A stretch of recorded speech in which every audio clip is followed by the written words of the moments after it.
A very good afternoon to one and all present. I, Dr. Tanushree, takes this immense pleasure to welcome you all to the IISc session on need for innovation and research in legal field. Institute Innovation Council of IIMGIM College of Law has always tried to inculcate a spirit of innovation and entrepreneurship among our students. This activity is a part of such our efforts. And today we are honored to have Mr. V. Shekhar Chaudhary sir, currently Managing Directorship for Textiles amongst us as our guest speaker. Heartiest welcome to you, sir. I now invite you to the dais as we all are eager to hear you.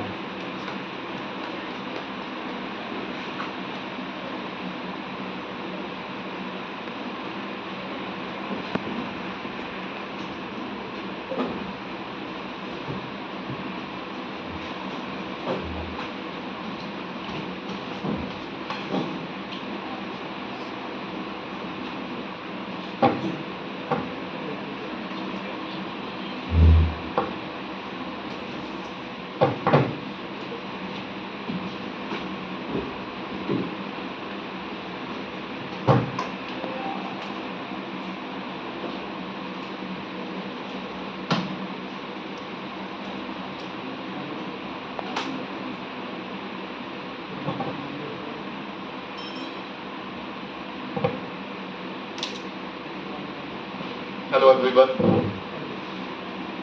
First of all, I would like thanks to faculty of IIMT College of Law, Vipin sir, Tanushree ma'am, Kaushiki ma'am, all our distinguished faculty who are teaching you the core concepts of legal field and the justice system.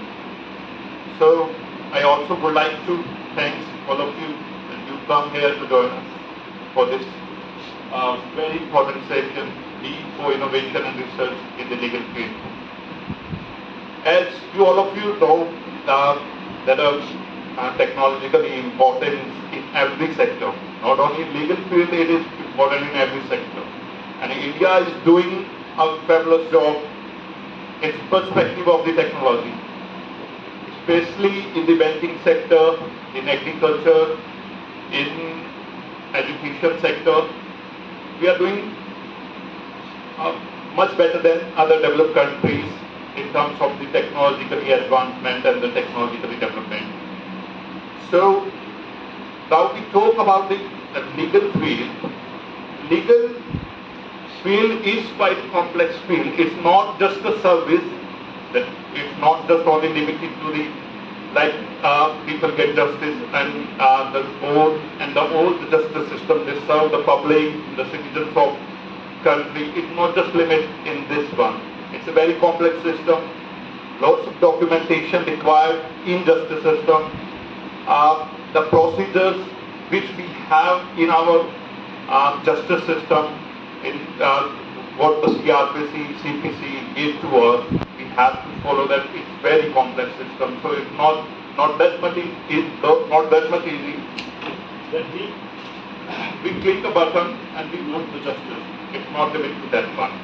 So probably most of the students, they understand that's this complex system. Not only we could not cover into in a single app or something like that.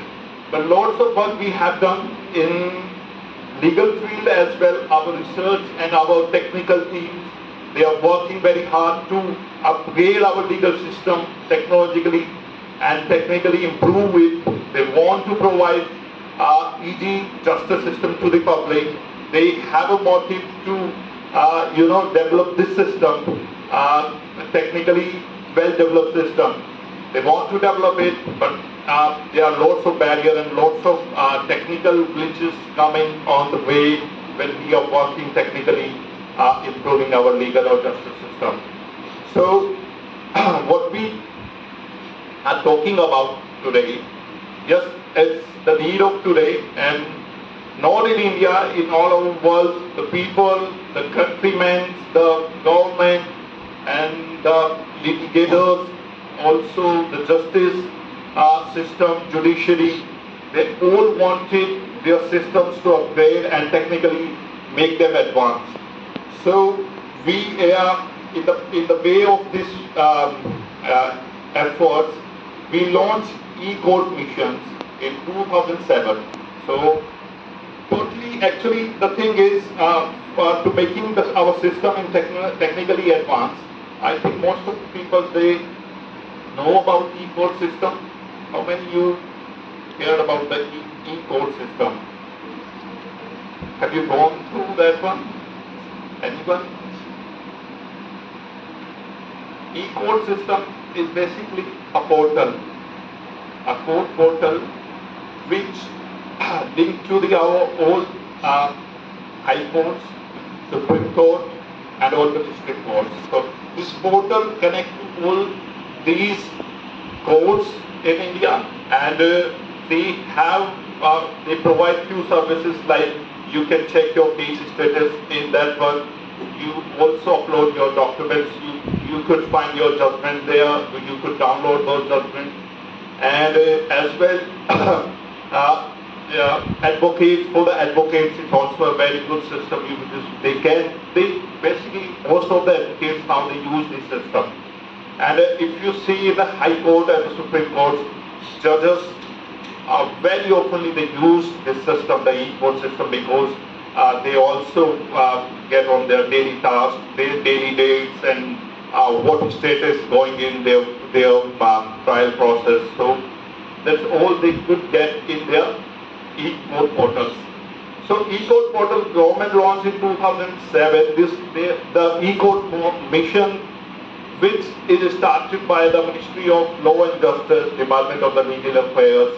They have started the system, and then this mission has a two phase in India. One phase which was started in 2007, and what in this phase the government and the ministry did is that they developed the online filing system in 2017.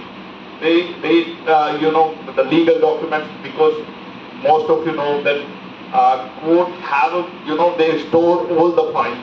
They have every case they have one file, alternative copy of the file, original copy of the file inside the court storeroom, and these paper files they have to store them for their records and for their future coming cases and references. So they store them. So in first phase, what they done is that they have online. They change these physical documents into the online copies, and they in the first phase the most of the courts have given task to change those online those paper online. And then second phase, which was started in 2013. They launched the e-court portal where all the online the documents they have uploaded in the system, and where you can check the date. So now it's very easy to find the Supreme Court judgment and the High Court judgment easily online. You can find them. Latest judgments you can find. You should get their references through the online portal. Not only the other online portals, we also have available in Supreme Court, High Courts, and our e-court portals. We have lots of information there, and they regularly update it. It's a quite mass exercise, and there are lots of technical teams are working for the e-court portal.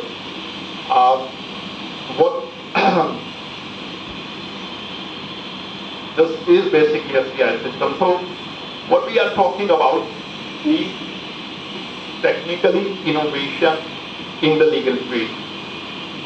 We have done a fabulous job after post-COVID time. Because before COVID time, we basically based on the traditional system of our judiciary. So basically the physical appearance of the witness, physical filing of the the complaints, litigation, and witness statements, the accused statements, appearance.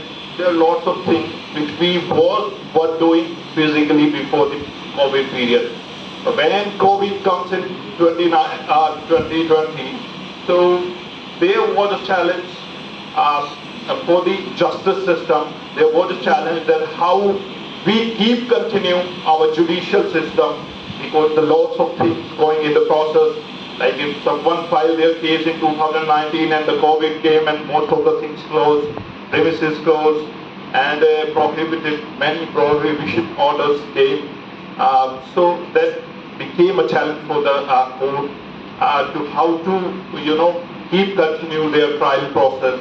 So this challenge make an opportunity for all our judicial system, not only in India but rest of the world as well. All the courts and all the premises, all the systems, they working to develop a system where we could keep continue our legal process or legal proceedings. So they started these virtual courts that time, and in that time when they started the virtual courts, they did not even know that how successful it will be, because that time it was a need because of the COVID time. But after post-COVID time, when the judiciary system see that this is going to work and this will require for the future judicial proceedings, so they wanted to keep continue our virtual courts. So virtual courts, online courts. So these virtual courts have some advantages, which are so many advantages also. You people, when you study newspapers, you study the law topics, and you read different columns and opinions, so you find that virtual courts are doing very great in the current scenario. Before, there are so many cases which were pending in our courts and all other things, but now virtual courts take the shape, and many matters and the parts of the trial proceeding, they took online proceedings, and then they trial, and they are doing through the virtual court. So virtual courts is doing very much good. What I think, the thing we also have set up online dispute resolution systems. So the disputes like the motor dispute, motor and accidental cases disputes, the family disputes, the commercial disputes. These are those disputes which we have not that much long trial process, but because before it was physical appearance and there were no option for the virtual courts and online courts. That's why now we have a virtual courts options and the online courts. So now the most of the accidental cases, family matters, and they are using the virtual courts. Virtual courts have many advantages, which we are going to talk about. Is that first of all, virtual courts are easily accessible. So like the people who file their case, their cases referred to the virtual courts by the court system. So they don't need their physical appearance. Many of you, I think most of all of us, they have faced some dispute, some court dispute in our life. Not a single person in India, I don't think so. They are keep away from these things. So in virtual courts, the physical appearance does not require. You can online or you can connect to the court through the video conferencing. So that's why the physical appearance does not require of the accused. The witness statements they could record online. The lawyers can file the litigations and the complaints online. So that system reduce the time of filing and taking the witness statements, bring the witnesses in the court. That's lot of time in the trial processing, which I personally think is kind of making your process, the legal process, more and more complex and as well as more and more longer. So what we are talking, like everyone know, we have a large number of cases pending in the High Court, in Supreme Court, in District Courts as well. Like that, 30 million cases are still pending in the in courts, which everyone wants fast trial and they want the fast justice system. But at this time technically improved because we are living in a technological advancement period. This is not a time of 20th century when the people were trial, going 2 years, 5 years, 10 years. It took a long time, but now we are living in a technologically improved and developed country. So we need our trial system more and more less and more transparency we need.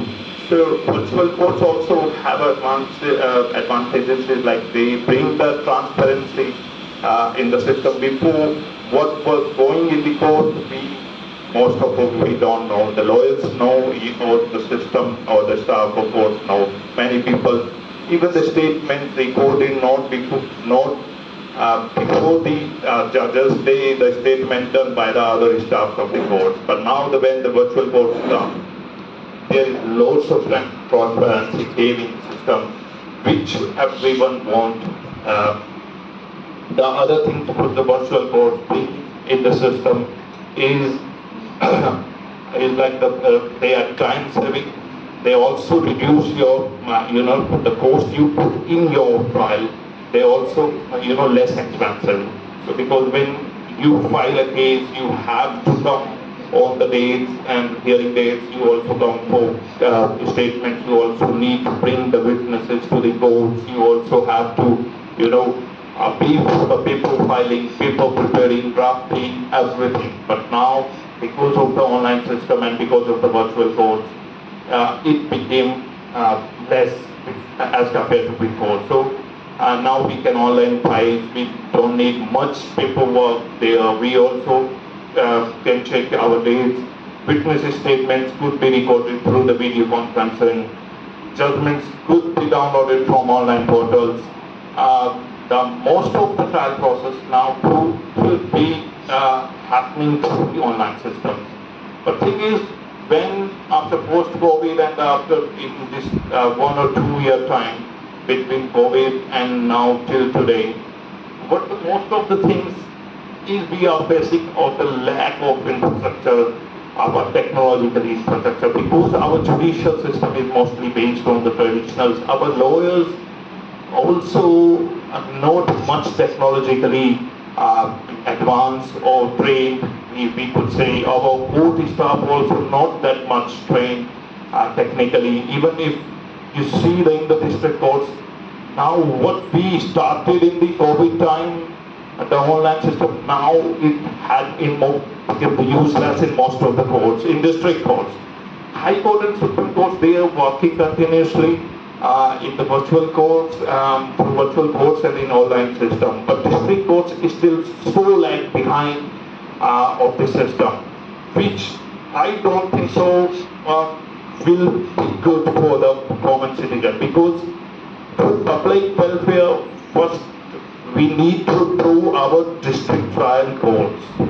So because when we file a case, when we go for any judicially remedy or justice remedy, so we have to go for the district courts.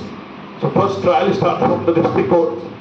If district courts they are not technically advanced, then we will be left behind. So we need our district courts improved and advanced, especially in technologically manner. So, but right now what we see in the courts, in district courts, that what the systems they develop, like the video conferencing rooms, the system they were used in their court proceedings, they became useless, and now they came on the same way what they were used before the COVID time. So they started the same process, and that process was not that much technically improved. So I think we have to work through our district court systems. We have to train our lawyers, district court lawyers, the criminal lawyers, civil lawyers. Technically, we have to train them. We have to bring more technically skilled people in legal field. We also have to, teach our students, the law students, more and more technically oriented legal work. So we have to focus on these issues as well. High courts, yeah, they are working technically, they are working very well. Supreme Courts, they are working very well. But the High Court and the Supreme Courts, they mostly working on the, the national issues and the state issues and public issues. And most of them, they work on the appeals. So they don't do trials. They don't do the individual filings, individual cases. They don't work them. You could go High Court, but you have to first, face off your district courts and then go to High Court and Supreme Court for the appeal. So there was not that much trial in the High Court and Supreme Court. They only they do the judgments and they do what the judicial judgments or justice they do on the judgments of the lower courts. Lower court is the system which do the trials.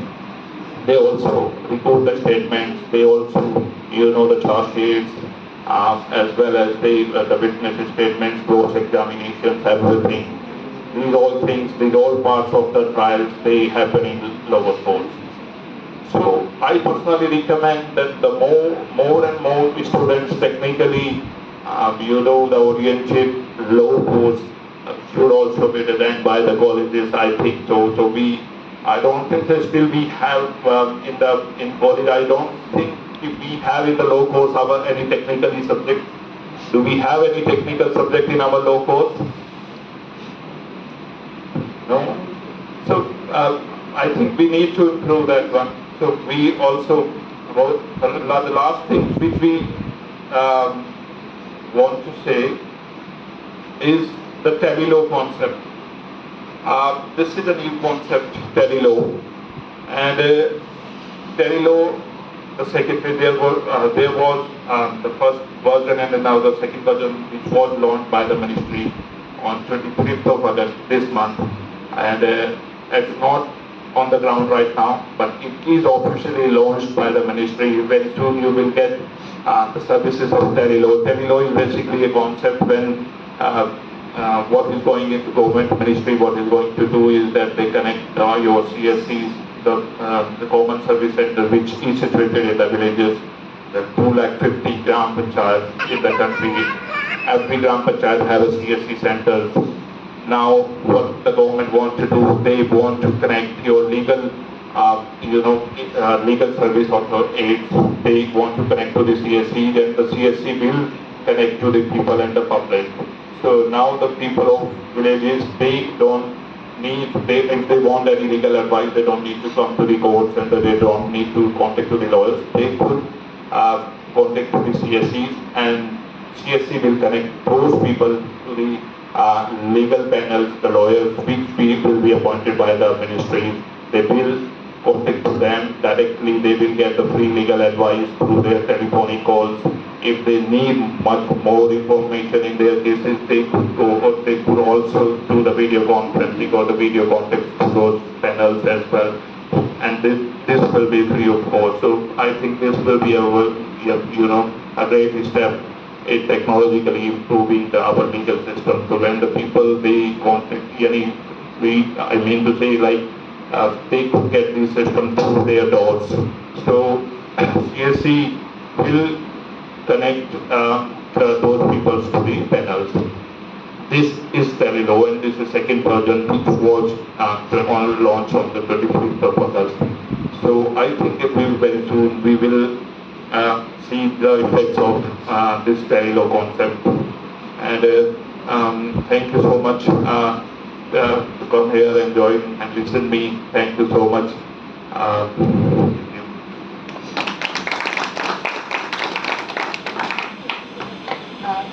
Thank you, sir, for this very interesting and knowledgeable session. We are at IMT College of Law, highly obliged by your gracious presence amongst us. And thank you to all the listeners as well. Thank you so much, all.